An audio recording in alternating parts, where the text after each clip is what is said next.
ஈரோடு காலிங்கராயன் கால்வாயில் ஆலைகளிலிருந்து விதிகளை மீறி வெளியேற்றப்படும் கழிவுகளால் தண்ணீரின் நிறம் மாறியுள்ளது. இது பற்றி மேலும் விவரங்களை தருகிறார் நமது செய்தியாளர் குணசேகரன். குணசேகரன், முழு தகவல்களை நீங்க சொல்லலாம். நிச்சயமாக ஈரோடு மாவட்டம் பவானியிலிருந்து கொடுமுடி வரைக்கும் சுமார் 30 கிலோமீட்டர் தொலைவிற்கு செல்லக்கூடிய 740 ஆண்டுகள் பழமையான காலிங்கராயன் கால்வாய் மூலமாக நேரடியாகவும் மறைமுகமாகவும் சுமார் 20,000 ஏக்கர் விளைநிலங்கள் பாசனம் பெறுகின்றன.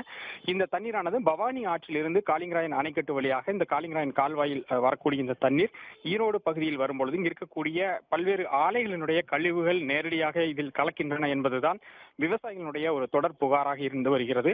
அவ்வப்போது இது போன்ற ஆலைகளிலிருந்து வெளியேற்றக்கூடிய கழிவுகளால் தண்ணீரினுடைய நிறம் அடிக்கடி மாறுகிறது. இந்த ரசாயன கழிவுகளால் விளைநிலங்களிலும் பல்வேறு பாதிப்புகள் ஏற்பட்டு வருகின்றன.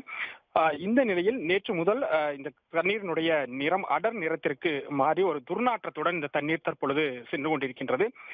இந்த தண்ணீரை விளைநிலங்களுக்கு பயன்படுத்தும் பொழுது பயிர்கள் கருகுவதாகவும் அதே போன்று விவசாயிகளுக்கு கை கால்களில் அரிப்பு உள்ளிட்ட தோல் பிரச்சனைகள் ஏற்படுவதாகவும் விவசாயிகள் குற்றம் சாட்டியிருக்கிறார்கள். தொடர்ச்சியாக இது போன்று வரக்கூடிய தண்ணீர் நிறம் மாறி வருவது குறித்து அவ்வப்போது அதிகாரிகள் ஆய்வு மேற்கொண்டு நடவடிக்கை எடுப்பதாக தெரிவித்தாலும் கூட தொடர்ச்சியாக இத்தகைய தண்ணீர் விதிமீறல்கள் நடப்பதாக விவசாயிகள் கூறுகிறார்கள்.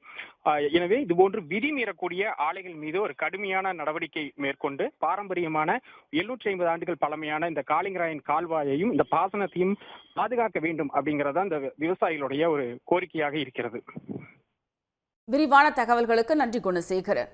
உடனுக்குடன் செய்திகளை தெரிந்து கொள்ள சன் நியூஸ் பெல் ஐகானை கிளிக் பண்ணுங்க.